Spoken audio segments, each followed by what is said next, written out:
There is a special feeling that we get when bringing something forgotten back to life, especially when it's something you're passionate about. And that's where this amazing place comes in. This is our new emoto MX track to ride and test many of the electric bikes that we feature here on the channel. And in this video, we start the journey of restoring it.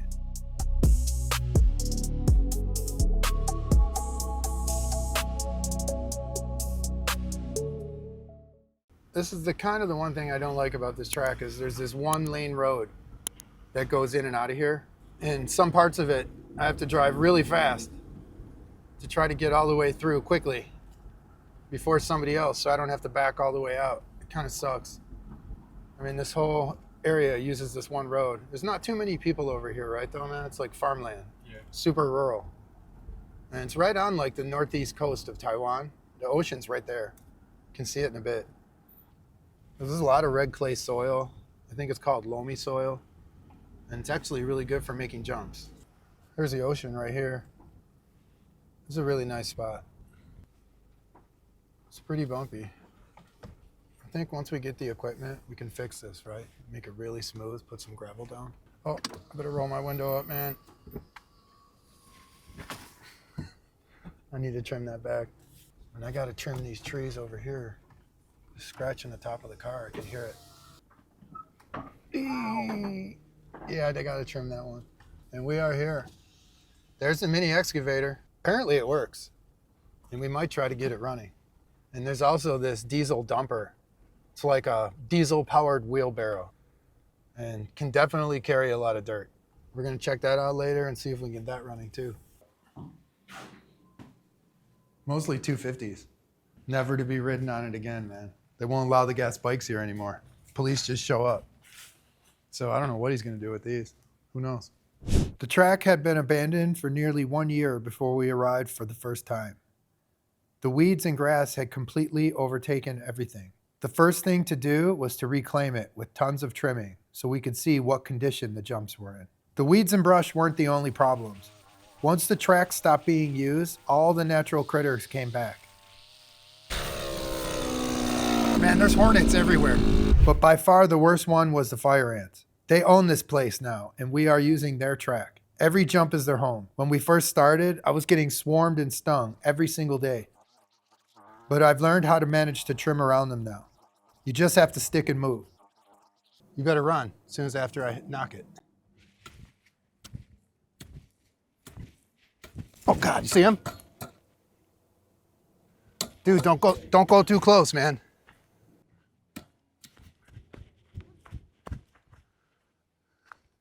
These ants have been super busy since the last time we've been here.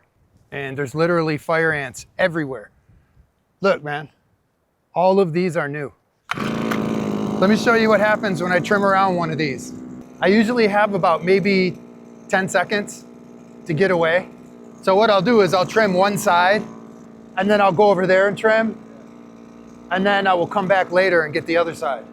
Because if I stay here and try to trim around the whole thing, and if I hit it really good, these guys are bastards, man. They're horrible. And they're the most aggressive fire ants ever. It's like, let's all sting the hell out of them now and ask questions later, right? They don't stop. They go right for you.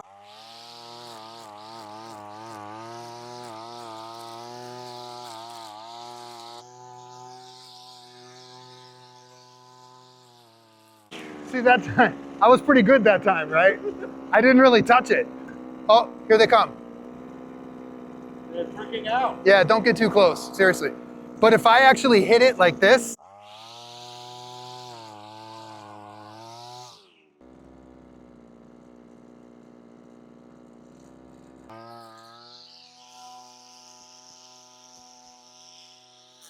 I gotta get out of here, man. Let's leave that for now. Call this trimmer's tan. Yeah, trimming this place does kind of suck. I don't know. I guess it's a necessary evil, right? Yeah. Have to do it. It's not bad when the weather's cooler like this. But I think the hardest thing that we have to do here is to get the watering system working again. Did you notice all those overgrown sprinkler heads everywhere? Yeah. I need to go in here and clean all this out. And there's a water reservoir over there that's empty. We just need to get the pump working, and we can start filling it up and actually have water to water the track. But to get it functioning again, I need to get all this cleared out. All the way to the tank. And all this too. Oh my God. Oh.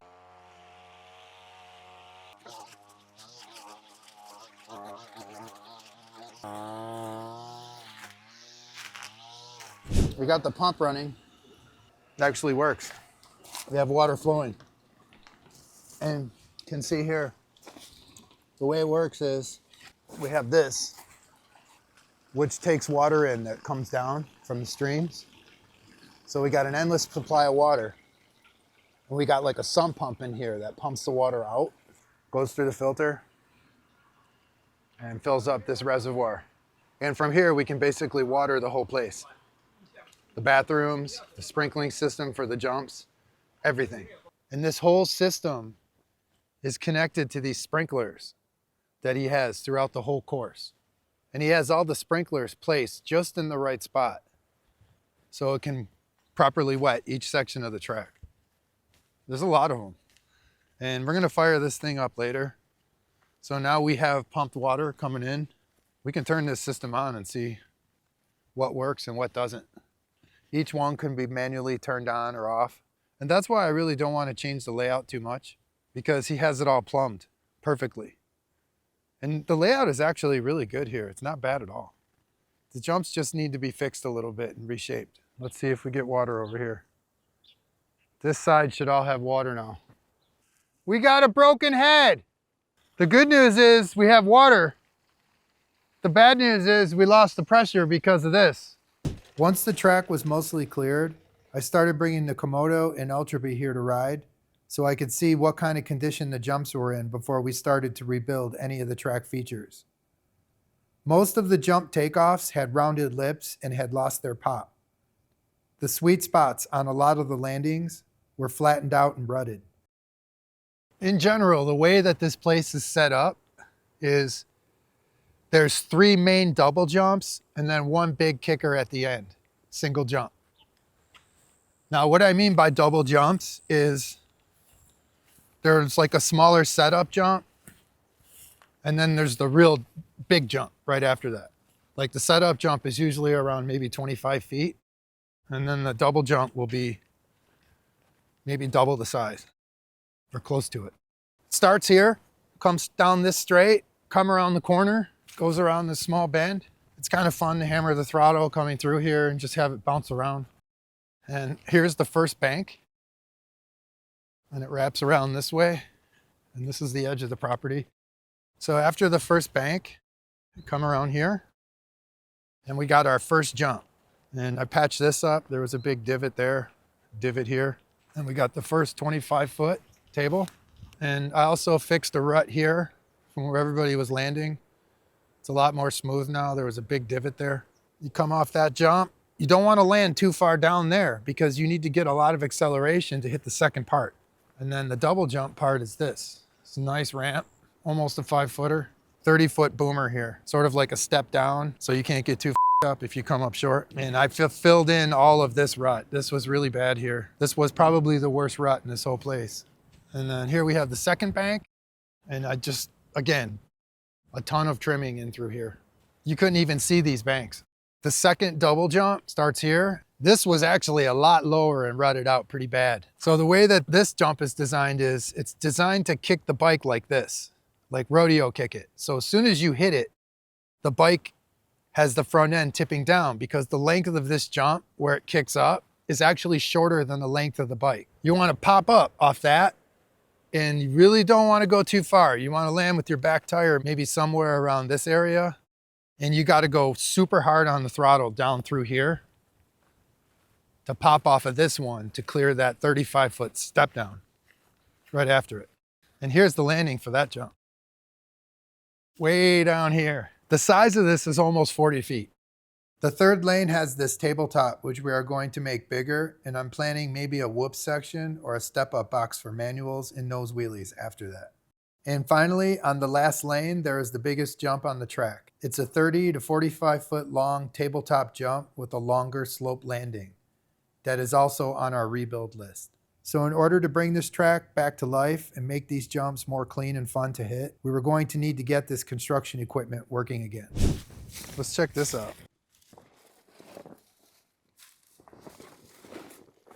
Diesel powered dumper. We can definitely use this, man. It's got a Kubota motor on it. So we need to figure out how to get this thing started. And it'd be no problem if the battery's dead because we could just replace it or charge it, right? Yeah. But the problem is the battery is underneath this dumper. So I have to figure out a way to disconnect this dumper and raise it manually so we can get the battery out. Let's put it on about half throttle.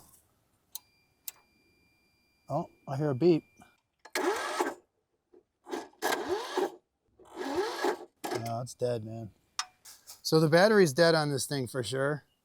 And I think I figured out how to get this bed open so we can get to the battery, which is located underneath. With the bed raised and propped up, we tried to charge the old battery, but it failed. So we ended up replacing it. All right, let's get this battery in that thing. Cool. Right, now the trick is to get this thing back in without losing my arms. I think that should do it, man.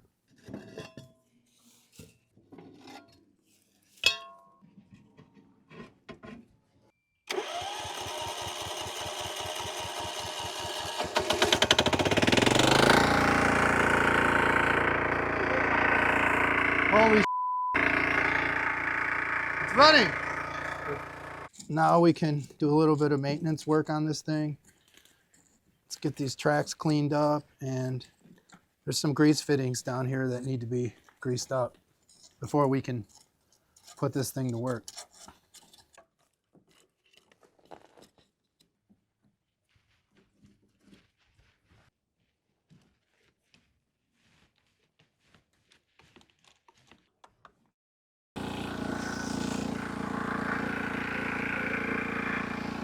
And this one turns it.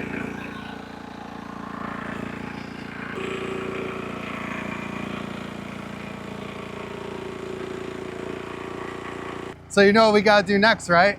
Yeah. Mini excavator time. The excavator had been sitting on the property and not running for quite some time. So I'm really hoping all it needs here is a charge and some regular maintenance. We're gonna remove this battery and get it charging. I think I'm gonna remove this door just to make this a little bit easier to work on.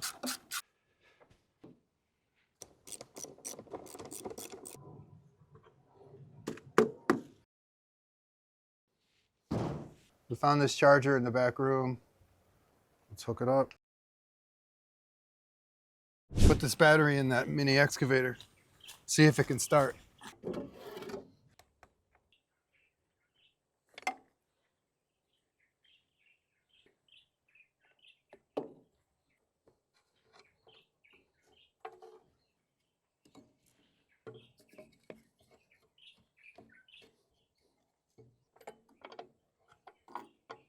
And afterwards, we'll change the fuel in the tank and lines and replace it with fresh diesel. It's alive, man. I can't believe it's running. If everything works on this excavator, we are gold. We checked all the controls for the bucket, blade, and the tracks to make sure everything was still working. The only thing left to do now to start using this thing was to check the motor fluids and do some basic maintenance. There was a ton of grease fittings all over the machine that needed to be thoroughly cleaned and then lubed. Here and here, and here, and here, and here, and here, and here, and here, and here, and there. Sick, man. I think next week we're going to be rebuilding this place.